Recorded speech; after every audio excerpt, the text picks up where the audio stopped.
तो ट्राइंगल्स में देखते हैं। ट्राइंगल्स में ऐसा है कि जैसे आपने ना 9th क्लास में ट्राइंगल्स वाला चैप्टर करा था, तो 9th क्लास में क्या था कि हम ये देखते थे कि कोई दो ट्राइंगल्स जो आपस में बिल्कुल एक जैसे हैं, जिनको कहते थे congruent triangles.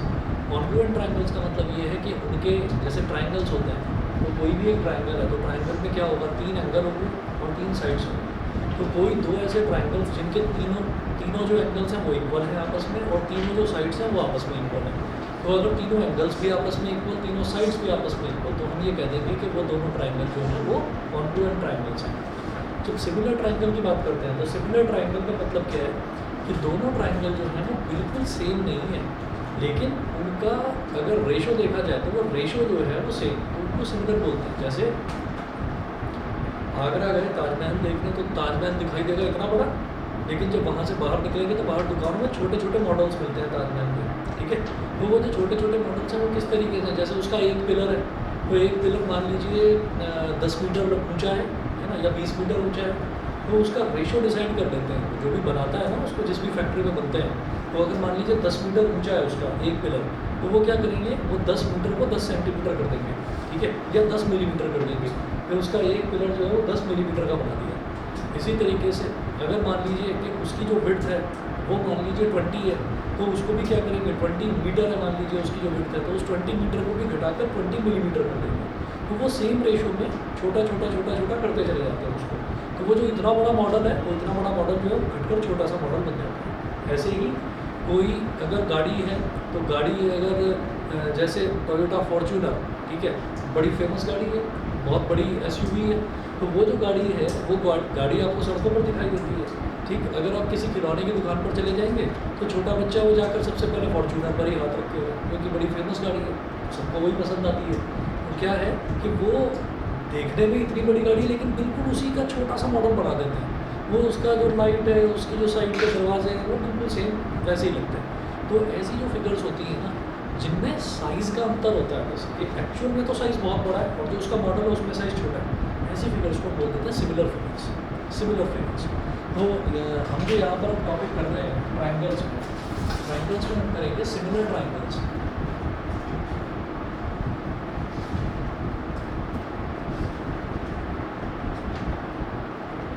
Triangles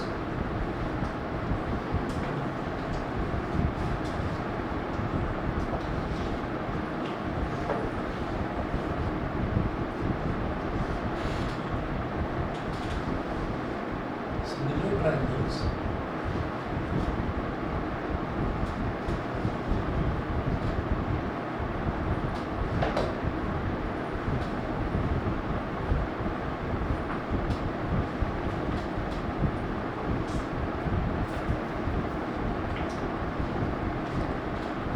Two triangles are said to be similar.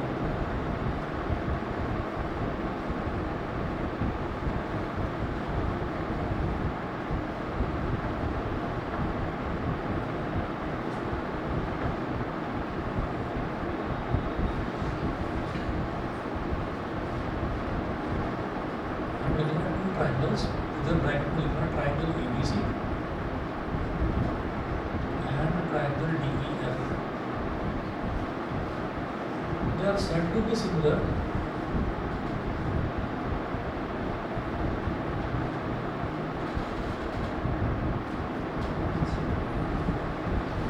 if, क्या सीक्वेंस लिखा है A B C और यहाँ क्या लिखा है D E F। If angle A equal to angle D, दूसरा अल्फाबेट क्या लिखा हुआ है बी, इधर दूसरा अल्फाबेट क्या लिखा हुआ है ई, तो angle B equal to angle E. तीसरा अल्फाबेट इधर सी है और तीसरा अल्फाबेट इधर एफ है, ठीक है। तो दो ट्राइंगल्स को सिमिलर तब कहा जा सकता है जब दोनों ट्राइंगल के जो कॉरस्पॉन्डिंग एंगल्स है, कॉरस्पॉन्डिंग का मतलब है कि जिस सीक्वेंस में आपने लिखा है, जैसे आपने लिखा है ABC, तो पहले प्लेस पर अल्फाबेट कौन सा आ रहा है A, तो इसका मतलब A वाले पॉइंट पर जो एंगल बन रहा है DEF, तो पहले प्लेस पर अल्फाबेट कौन सा आ रहा है D, तो यानी कि D वाले पॉइंट पर जो एंगल बन रहा है तो वो एंगल इक्वल होना चाहिए, इनको बोलते हैं कॉरस्पॉन्डिंग एंगल्स। ऐसे ही सेकंड वाले प्लेस पर लिखा हुआ है B, तो B पर जो एंगल बन रहा है that is angle B, E पर जो एंगल बन रहा है दैट इज एंगल E, तो एंगल B एंगल E के equal, angle C angle F के इक्वल। तो दो ट्राइंगल्स को सिमिलर तब कहा जा सकता है जब उनके कॉरस्पॉन्डिंग एंगल्स इक्वल हो एंड कॉरस्पॉन्डिंग साइड्स का रेशियो वो इक्वल है। कॉरस्पॉन्डिंग साइड्स इक्वल नहीं होगी, कॉरस्पॉन्डिंग साइड्स का ना रेशियो इक्वल होगा। कॉन्ग्रुएंट ट्राइंगल्स में कॉरस्पॉन्डिंग साइड्स भी इक्वल होती थी, यहाँ पर क्या होगा, कॉरस्पॉन्डिंग साइड्स का रेशियो इक्वल होगा। अब कॉरस्पॉन्डिंग साइड्स कौन सी होगी, जैसे ट्राइंगल ABC लिखा है तो पहला और दूसरा अल्फाबेट क्या है, AB,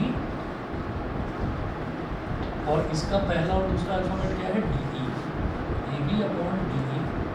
ऐसे ही इसका दूसरा और तीसरा अल्फाबेट क्या है, BC, और इसका दूसरा और तीसरा अल्फाबेट क्या है, EF। ऐसे ही इसका पहला और तीसरा अल्फाबेट है EC, और इसका पहला और तीसरा अल्फाबेट है DF। ठीक है, तो कॉरस्पॉन्डिंग एंगल्स तो इक्वल हो और कॉरस्पॉन्डिंग साइड्स का रेशियो इक्वल हो, तब हम ये कहते हैं देन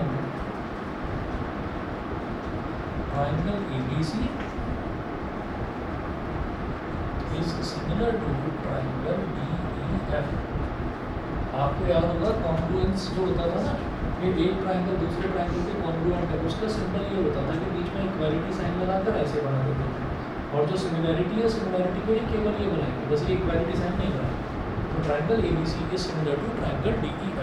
ठीक है, तो सिमिलर होने के दोनों में से एक क्राइटेरिया अच्छा है, नहीं, दोनों का मैच होना ज़रूरी है। एक तो तीनों के तीनों एंगल्स इक्वल होंगे, है ना, और जो तीनों साइड्स हैं, तीनों कॉरस्पॉन्डिंग साइड्स हैं, उनका रेशियो इक्वल होगा। ठीक, तो तब हमारा पहला ट्राइंगल दूसरे वाले ट्राइंगल के कॉन्ग्रुएंट कहलाता है। ठीक है, अच्छा जी, इसके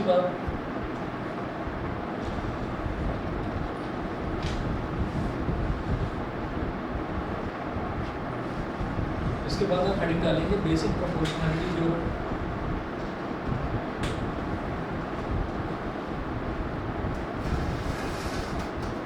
पहली थ्योरम है इसमें, जिस पर पूरी एक एक्सरसाइज है, उसको बेसिक प्रोपोर्शनैलिटी थ्योरम या फिर थेल्स थ्योरम भी बोलते हैं।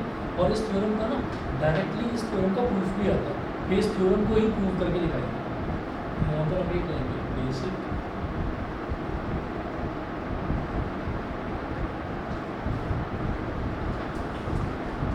Proportionality theorem, basic proportionality theorem और थेल्स थ्योरम।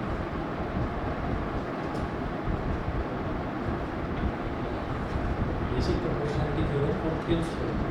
इसमें लिखेंगे if a line is drawn parallel to one side of a triangle, पहले लिखेंगे statement.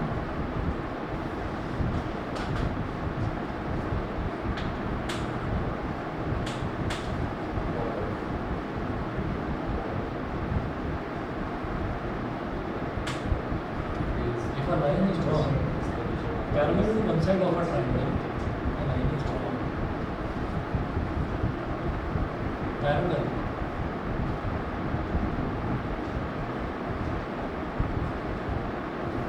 to one side of a triangle. If a line is drawn parallel to one side of a triangle to intersect the other two sides in distinct points,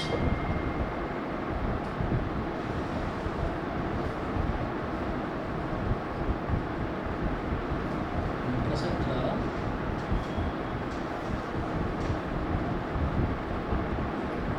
other two sides in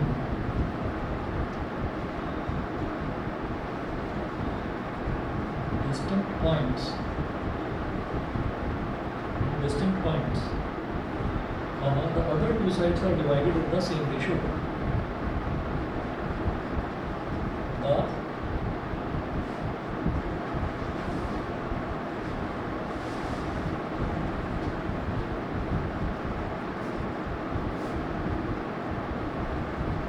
are divided in the same ratio.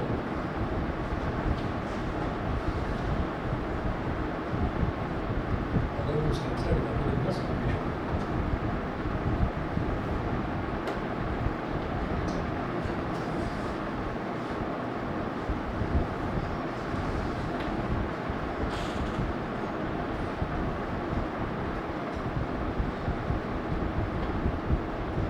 सब इसका proof देखिएगा, proof में ये लिखेंगे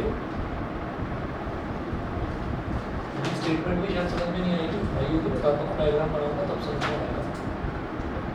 हमने ये triangle बना लिया, ट्रायंगल ए बी सी, हमने ये ट्रायंगल बना लिया, ट्रायंगल ए बी सी। अब हमने क्या करा कि हमने यहाँ से एक मतलब ये 3 साइड्स है, ए बी बी सी और A C,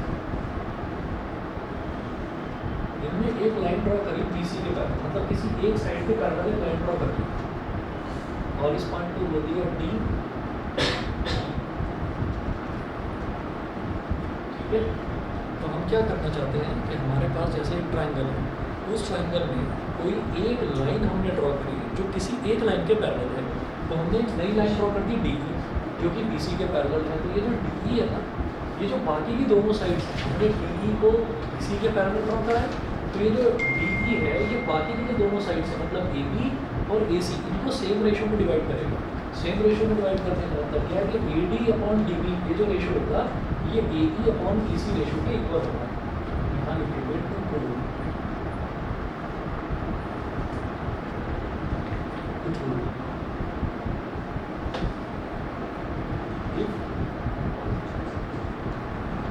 if is parallel to BC, then AD upon DB, AD upon DB is equal to AE upon BC, is equal to AE upon BC। ये चीज़ हमको prove करनी है। इसी को क्या बोलते हैं? इसी को बोलते हैं थेल्स थ्योरम। थेल्स थ्योरम या फिर बेसिक प्रोपोर्शनैलिटी थ्योरम। ठीक है, तो ये थ्योरम हमको प्रूव करना है। आप देखिएगा कैसे करेंगे।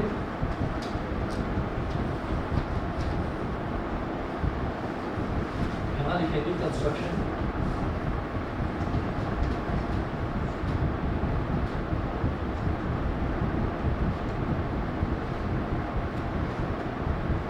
कंस्ट्रक्शन में first point,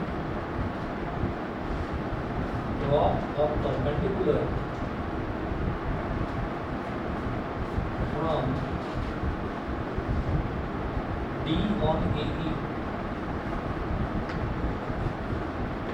from D on AE, draw a perpendicular from D on AE as shown.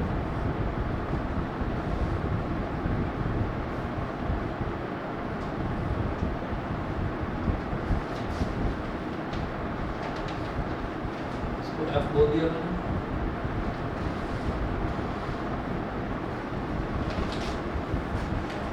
Draw another perpendicular from E on AD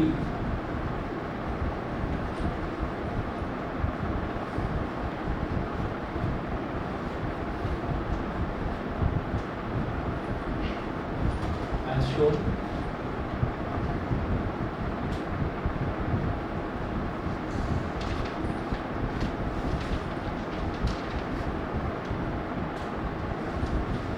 जी बोल दिया PG as shown. थर्ड है जॉइन BE, B से E को join कर दीजिए और C से D को जॉइन कर दीजिए। Join BE and CD,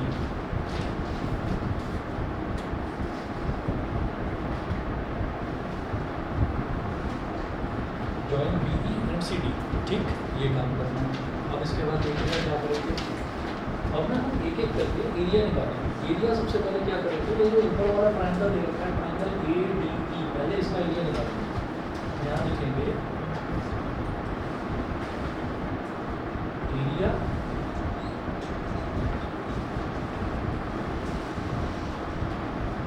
of triangle ADE। तो एरिया ऑफ ट्रायंगल ADE का एरिया जब मैं निकालूंगा तो एरिया निकालते हुए हम क्या करेंगे, हम बेस ले लेंगे, इसको AD को बेस ले लेंगे। तो जब हमने AD को बेस ले लिया तो ये बेस है, तो परपेंडिकुलर कौन सा हो जाएगा, यानी कि हाइट कौन सा हो जाएगा, EG। ठीक है, तो क्या हो जाएगा, हाफ AD इंटू EG। इससे क्या होगा, ये जो ADE है इसका एरिया निकालना है। कोई भी अगर ट्रायंगल होता है, तो मैं ट्रायंगल की बात कर रहा हूँ जैसे ADE, तो अगर मैं किसकी बात कर रहा हूँ, ADE, तो अगर मैंने A और D को ले लिया तो क्या बचा, ई बचा। तो ए और डी को मैंने बेस मान लिया, तो जो ई है ना, ई से अगर इस पर परपेंडिकुलर ड्रॉप हो रहा है तो that will be treated as height, उसको हाइट बोलेंगे।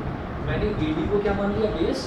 तो तीसरा अल्फाबेट क्या बचा, ए डी ई में ई, तो ई से इस पर परपेंडिकुलर देखेंगे हम, ये कहेंगे यस परपेंडिकुलर ड्रॉप हो रहा है, इसी परपेंडिकुलर को हाइट कहा जाएगा। तो हाफ बेस इंटू हाइट क्या हो जाएगा, half A D into E जी। तो समझ नहीं आ रहा। हम बता, जब भी कभी हम किसी भी ट्राइंगल की बात करते हैं, जैसे मान लीजिए ट्राइंगल ये है,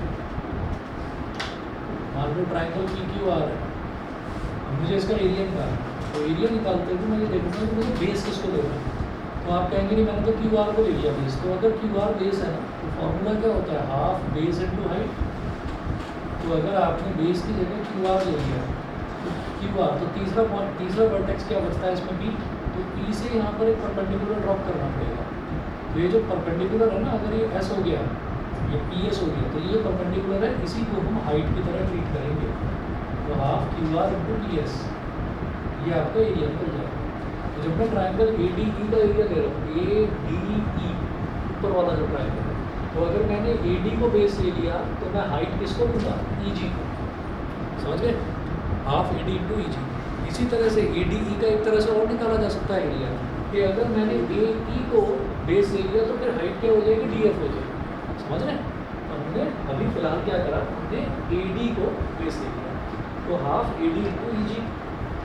ठीक है, अच्छा अब अगला मैं ये देखूंगा कि ये वाला जो ट्राइंगल है, ट्राइंगल ई डी बी, ये तो पहले मैंने ए डी ई ऊपर वाला ट्राइंगल ले लिया, अब ये वाला ले लिया ट्राइंगल ई डी बी।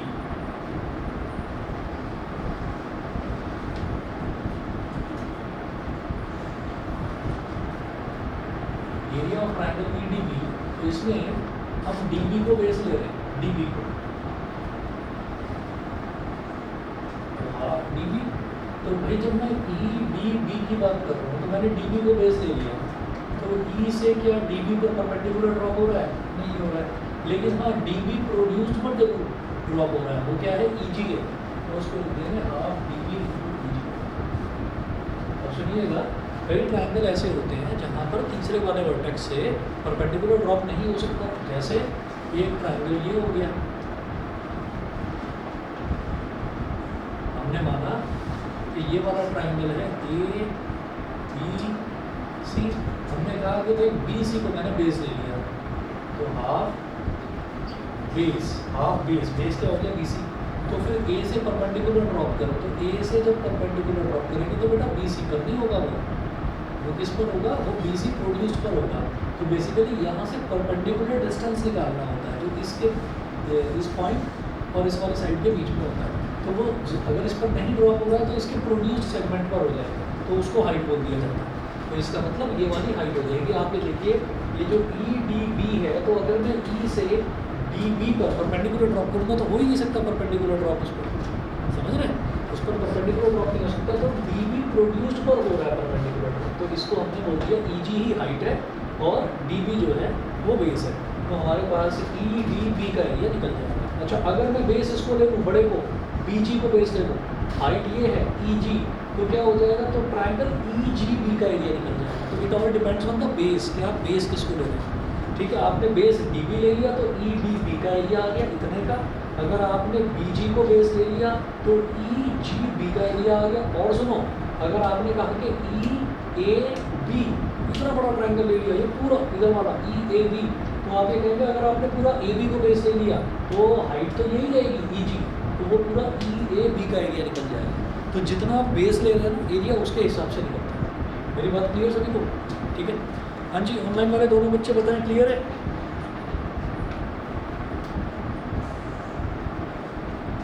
ठीक है भाई, मुकुंद आवाज़ आ रही है मेरी? ठीक है,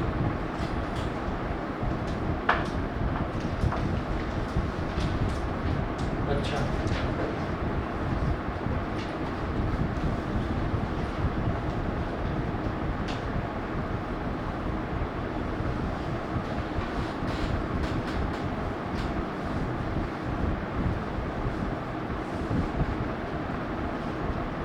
तो इसको मैंने बोल दिया इक्वेशन नंबर 1 और इसको बोल दिया equation number 2।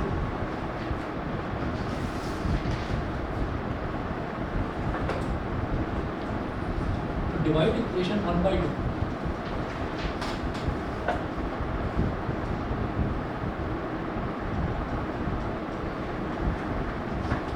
Divide equation 1 by equation 2। Equation 1 को इक्वेशन 2 से डिवाइड कर दीजिए। तो एरिया ऑफ ट्रायंगल एडी इतना बड़ा लिखने की जरूरत नहीं है, बस ए आर लिख दीजिए। ए आर और ब्रैकेट में लिख दीजिए ट्रायंगल एडीई। ये मैं अपनी तरफ से नहीं बता रहा हूँ। ए आर लिखने का मतलब ये है कि आप एरिया की बात कर सकते हैं। Area of triangle ADE upon A R triangle EDB. A R of triangle EDB, ये क्या हो जाएगा? Half E D into E जी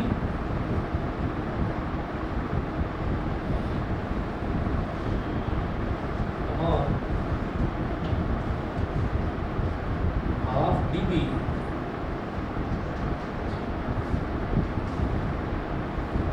into E G. E G से ई जी कट गया, हाफ से हाफ कट गया, तो ये A D upon D B के इक्वल हो गया। बोल दिया मैंने इक्वेशन नंबर 3। बोलिए क्लियर? ठीक है। अच्छा जी, अब इसके बाद क्या करेंगे? अब हम एक काम करते हैं कि ट्रायंगल एडी का एरिया फिर से निकालते हैं। तो फिर लिखेंगे हम लोग सिमिलरली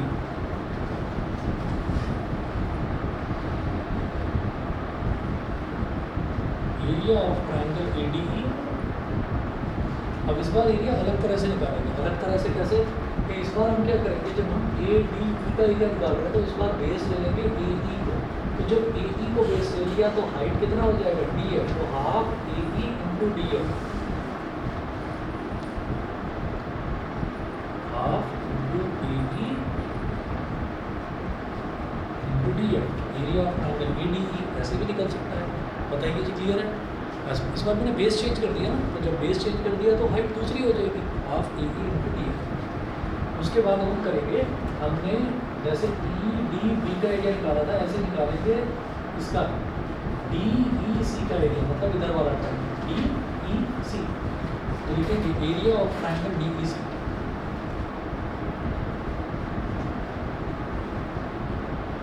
तो area of triangle D E C, तो डी ई सी में मैं बेस किसको लूँगा? मैं ई सी को लूँगा। तो हाफ ई सी इंटू डी एफ। ठीक है।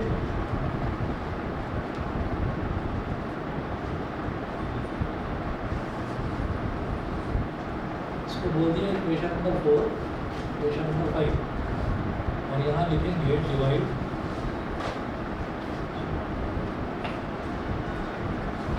Equation 4 by equation 5।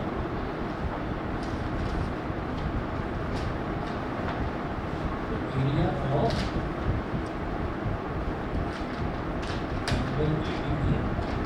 और area of the BEC is equal to half into AE into DF और half into EC into DF। DF से DF तो क्या? हाफ से हाफ। अगले स्टेप में क्या लिखेंगे? Area of triangle ADE। आपने न्यूमरेटर में तो ऐसे लिख दिया ADE, और जो DEC है ना, डिनोमिनेटर में DEC ना लिखकर EDB लिखेंगे। Area of triangle EDB is equal to AE upon EC। इसको बोलेंगे इक्वेशन नंबर 6। और रीजन में लिखेंगे since area of triangle DEC is equal to area of triangle EDB। लिखेंगे ई triangles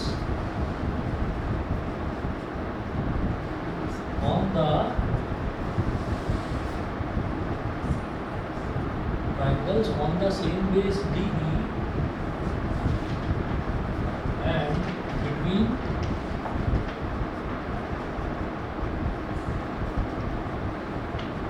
the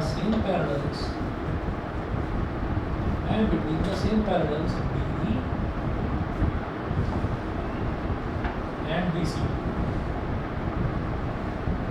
Triangles on the same base DE and between the same parallels DE and BC. ठीक है, तो क्या है, ये वाला जो ट्राइंगल है ना, जैसे हमने इस वाले ट्राइंगल को बोला EDB, दूसरा ट्राइंगल DEC, तो दोनों में एक साइड तो कॉमन है DE, तो DE दोनों में सेम है, तो इसको बोल देंगे कि सेम बेस है दोनों ट्राइंगल्स का, and both these triangles are between the same parallels. मतलब ये जो DE है और BC है, ये दोनों पैरेलल साइड्स हैं।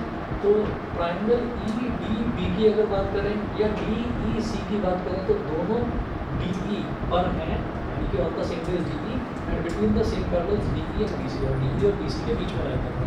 तो जब कोई दो ट्राइंगल्स होते हैं ना, जो दो ट्राइंगल्स हैं, अगर वो सेम बेस और सेम पैरेलल्स के बीच में होंगे, तो हम ये कहेंगे कि इन दोनों ट्राइंगल्स का एरिया इक्वल है, तो इन दोनों ट्राइंगल्स का एरिया इक्वल है।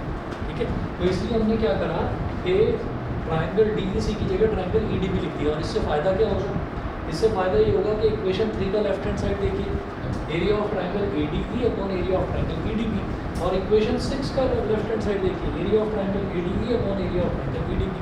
तो जिनके लेफ्ट हैंड साइड इक्वल है, उनके राइट हैंड साइड तो ऑटोमेटिकली इक्वल होगी। ठीक है ना, क्या लिखेंगे, compare equation 3 and equation 6, equation 3 और इक्वेशन 6 को कंपेयर करेंगे तो बेसिक प्रोपोर्शनलिटी थ्योरम प्रूव हो गई।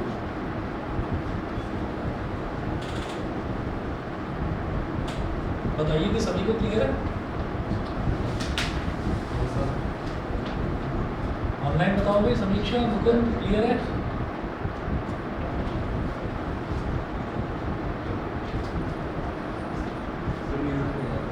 हाँ, बताता हूँ दोबारा। अरे मुकुंद, आवाज़ आ रही है मेरी? मुकुंद किधर हो भाई, आवाज़ नहीं आ रही? नहीं है। अरे समीक्षा, आवाज़ आ रही है? नहीं है, समीक्षा की आवाज़ आ रही है, लेकिन इसकी बदमाशी की आवाज़ नहीं आ रही। बस इसका वो बना हुआ है, वो फोटो बनी हुई है उस पर। कट हो गया था एकदम से, तो नेटवर्क चला गया था मेरा, इस वजह से आपकी आवाज़ आ रही है। अच्छा अच्छा, ये मुकुंद किधर है भाई, बदमाशी? मुकुंद ने तो लिमिटी की लेफ्ट कर दी। हाँ, PTM थी अभी इस टाइम।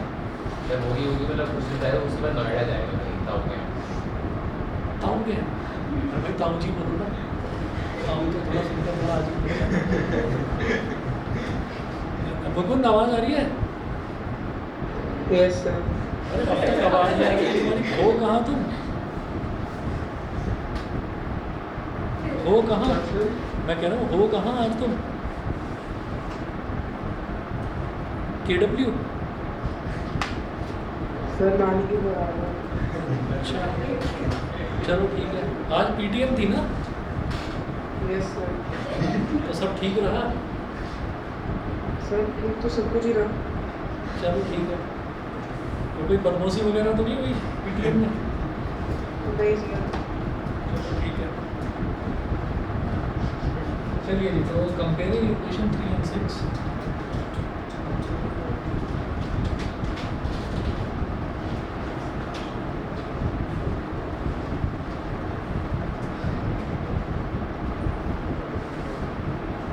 इक्वेशन 3 और 6 को कंपेयर करेंगे तो AD अपॉन DB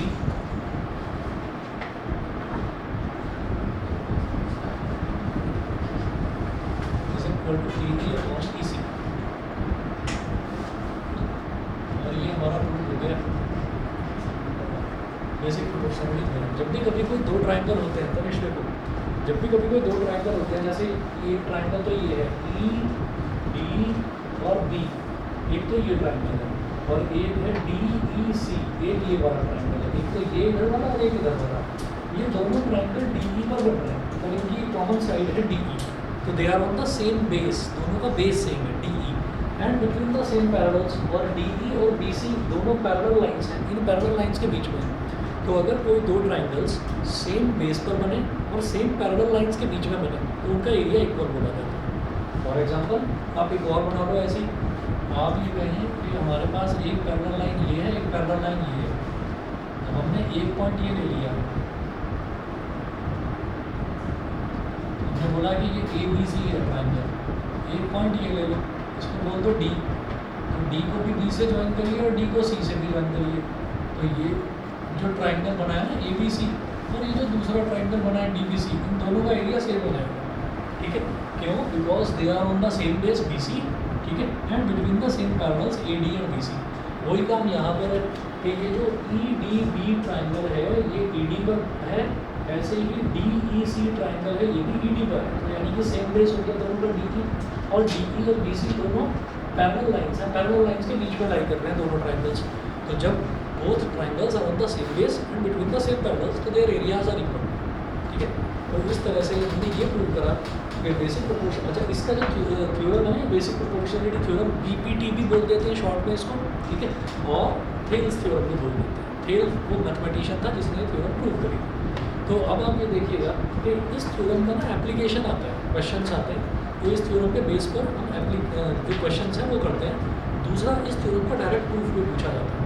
अगर किसी के पास आर डी शर्मा हो तो उसमें देखना कम से कम 7 या 8 बार पूछा गया है, बोर्ड्स में पूछा गया। ठीक, तो ये आपको बिल्कुल as it is step by step रट लेना है, इसको छोड़ना मत है। ठीक है, तो ये आपको एज टेस्ट करना है। मैं भी अगर टेस्ट लूँगा तो मैं उस टेस्ट में भी ये पूछूंगा आपसे, मैं आपको ध्यान से ही कर देंगे। तो ये कहा जाता है कि अगर एक ट्राइंगल है ए बी सी और उसके अंदर हमने एक लाइन ड्रॉ कर ली जो कि किसी एक साइड के पैरेलल है, तो जैसे डी ई है वो बी सी के पैरेलल है, तो D E A D upon D B, यानी कि ए बी वाली साइड को डिवाइड करेगा, A D upon D B को जिस रेशो में डिवाइड करेगा, ऐसे ही वो ए सी को ए ई अपॉन ई सी उसी रेशो में डिवाइड करेगा। मतलब A D upon D B is equal to A E upon E C, A D upon D B is equal to A E upon E C. ये होगा, ठीक है जी, clear? हाँ, समझ आ गया। होता क्या है, चेंज क्या आता है इसमें, क्या इक्वल होता है क्या? बस ये तो है कि अगर कोई दो ट्राइंगल है, मान लीजिए वो सॉरी एक ट्राइंगल है, सर ये तो समझ गया है, हाँ, बट एंड रिजल्ट क्या आता है? सिंपली ये है A D upon D B is equal to A E upon E C. ठीक है, और इस पर बेस्ड क्वेश्चंस बहुत आसान, जो इसकी जैसे आपने थ्योरम करी है, तो थ्योरम तो आपने प्रूव कर ली, थ्योरम का आपने प्रूफ देख लिया। ये आपको स्टेप बाय स्टेप 2 बार 3 बार 4 बार लिख कर देखना है। ठीक है, पूरा पक्का कर लेना। जो स्कूल में भी एग्जाम होगा उसमें ये ना पूछा जाए ऐसा हो नहीं सकता, जरूर पूछेगा। ठीक, तो एक तो ये थ्योरम डायरेक्ट पूछी जाती है, और दूसरा क्या है, दूसरा इस पर क्वेश्चन है। क्वेश्चन अभी देखना है, क्वेश्चन आसान, प्रूफ करने के लिए पूछेंगे। हाँ प्रूव करने के लिए पूछेंगे, 100% पूछेंगे। पूरे मैथ्स में आप ये समझ लीजिए जितने भी हम थ्योरम्स और रूल्स देखेंगे ना मैथ्स में, थ्योरम्स रूल्स फॉर्मूले जितने भी देखेंगे, उसमें आप ये देखिए प्रूफ के नाम पे बस इसी का प्रूफ है जो करने के लिए बोला है, और किसी का प्रूफ नहीं, और कोई प्रूफ थोड़ी बोला मैंने आपको। तो ये जरूर कर लें। मैं 1 मिनट में आया हूँ।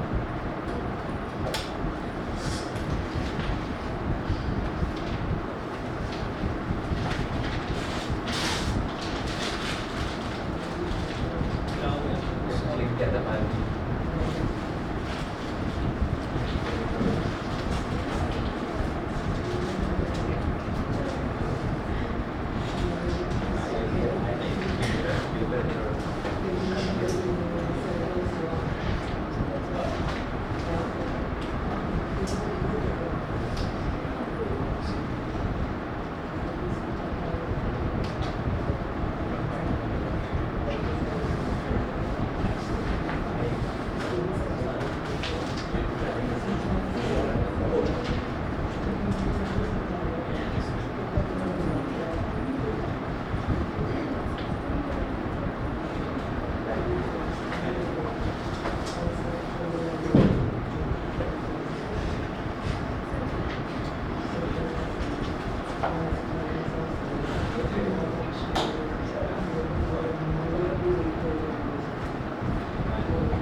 क्या हो गया अभी टाइम का इफेक्टिव यूटिलाइजेशन करा जा रहा है क्या?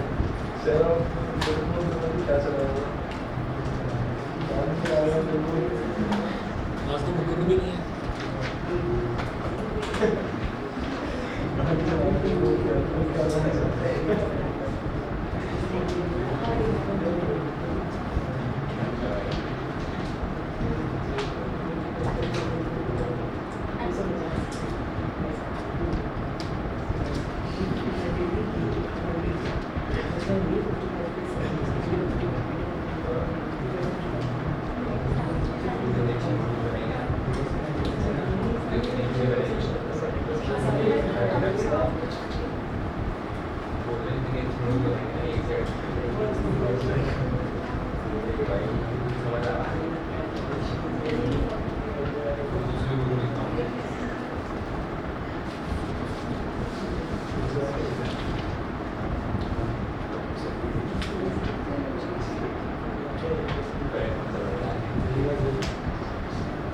एग्जाम्पल वन देखिएगा।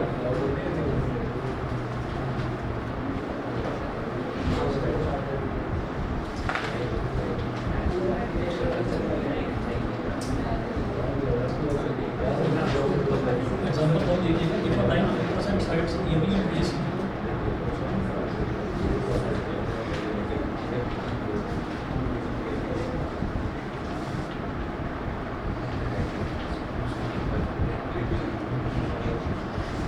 line AB, if a line intersects line sides AB, sorry,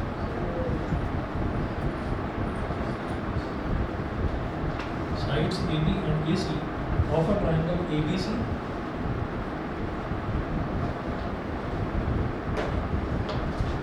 at B and E respectively,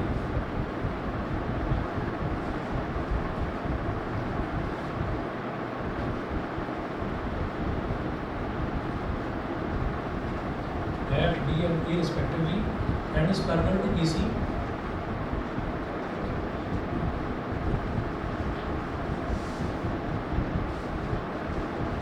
and is parallel to BC,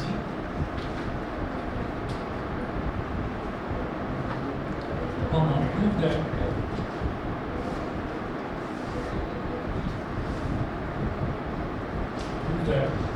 AD upon AB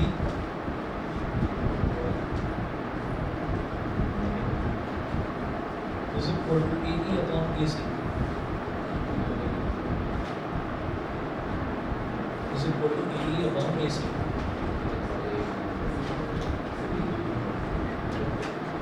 देखिएगा कुछ क्या है, if a line intersects sides AB and AC of a triangle ABC at DE and at D and E respectively and is parallel to BC, हमने क्या करा, एक triangle बना लिया।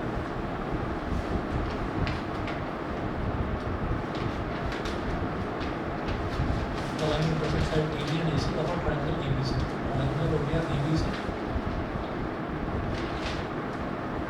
Triangle ABC। If a line intersects AB and AC, तो AB को और AC को इंटरसेक्ट कर रही है एक line at D and E, यानी कि DE है, DE, ठीक है। ये जो DE लाइन है इस पैरेलल टू BC, ठीक। तो वो ये कह रहे हैं कि आपको प्रूव करना है कि AD अपॉन AB, एक्चुअली अगर मैं सिर्फ ऐसे बोलूँ कि AD upon DB is equal to AE upon EC, तो वो तो हो ही गया, वो तो बेसिक प्रोपोर्शन में दोनों होंगे। हमें क्या प्रूव करना है, AD अपॉन ये पूरी बड़ी साइड AB और AE अपॉन ये पूरी बड़ी साइड AC, ये चीज़ प्रूव करनी है। तो कैसे करेंगे देखिएगा, हम ये कहेंगे एज पर question DE is parallel to BC,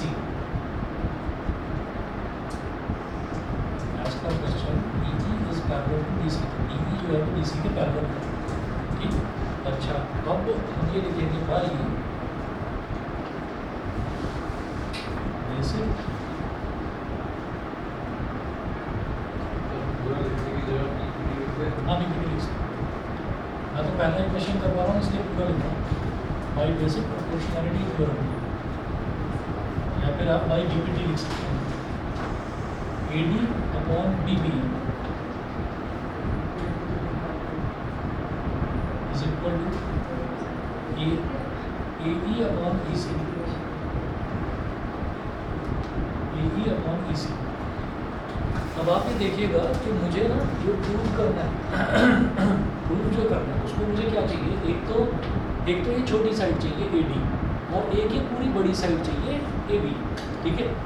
ऐसे इस तरफ मेरे को ये छोटी साइड चाहिए AE और ये पूरी बड़ी साइड चाहिए AC।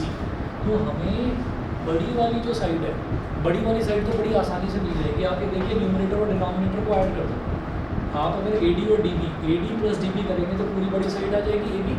Similarly right hand side में आप AE और EC न्यूमरेटर और डिनोमिनेटर दोनों को ऐड कर दो तो पूरी बड़ी साइड आ जाएगी।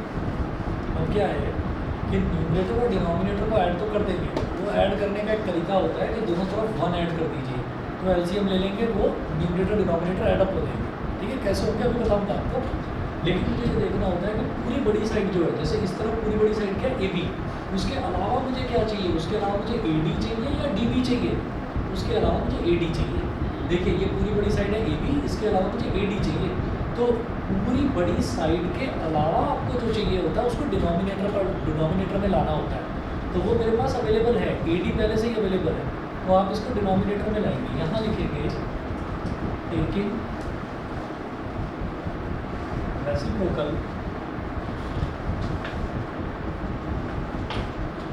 ऑन बोथ साइड्स, दोनों तरफ रेसिप्रोकल ले लेंगे। Taking reciprocal on both sides, AD upon DB, reciprocal लेंगे तो क्या हो जाएगा DB upon AD is equal to, इसका रेसिप्रोकल लेंगे तो EC upon AE, EC upon AE।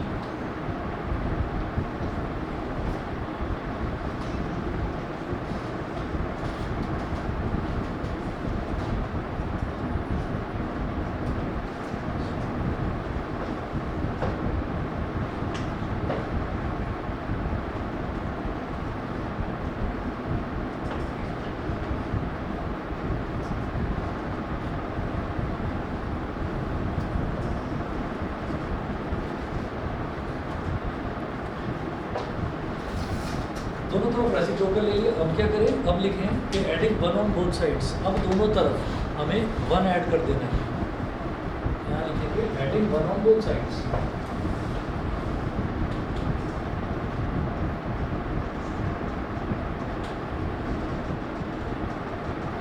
Adding 1 on both sides, तो क्या हो जाएगा DB upon AD plus 1 is equal to EC upon AE plus 1, तो DB प्लस AD और AD, समझ रहे हैं। 1 ऐड करा तो 1 ऐड करेंगे तो LCM लेंगे, ये AD इधर 1 में मल्टीप्लाई हो जाएगा, तो DB plus AD upon AD आ जाएगा। ऐसे ये AE इधर 1 में मल्टीप्लाई हो जाएगा, तो ये EC plus AE upon AE हो जाएगा। न्यूमरेटर में देखिए क्या बन गया DB प्लस AD, तो न्यूमरेटर में बन गया DB प्लस AD, यानी कि पूरा AB बन गया।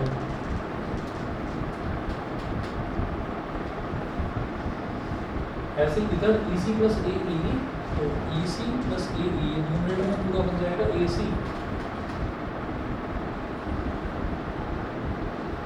Upon AB। ये थोड़ी करना था प्रूफ तो AD अपॉन AB करना था, तो फिर से रेसिप्रोकल ले लीजिए।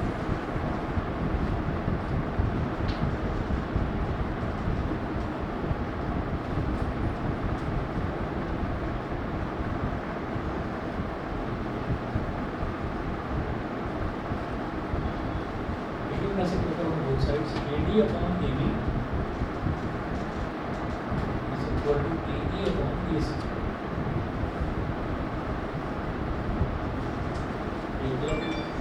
तो याद रखिएगा कि 1 तो हम दोनों तरफ इंस्टेंटली ऐड कर सकते हैं, लेकिन 1 अगर मैं बिना रेसिप्रोकल लिए यहाँ पर ऐड कर दूंगा तो यहाँ क्या बन जाएगा A D plus D B upon D B, तो वो A B upon D B आ जाएगा, मतलब ए बी के अलावा वाली साइड तो फिर वो डी बी बन जाएगी।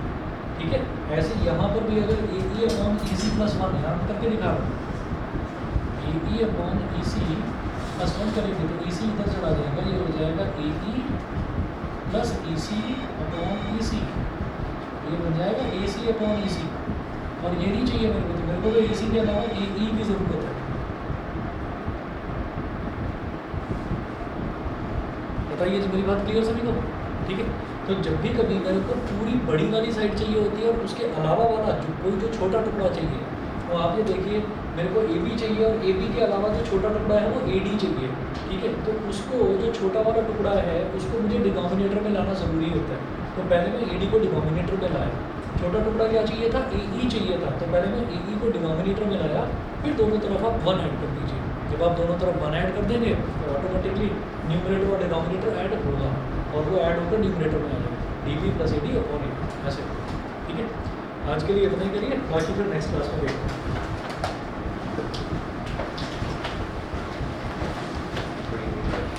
कल मैं क्लास लूँगा या नहीं लूँगा मैं आपको व्हाट्सएप कर दूँगा। ठीक है, चलिए जी, ओके।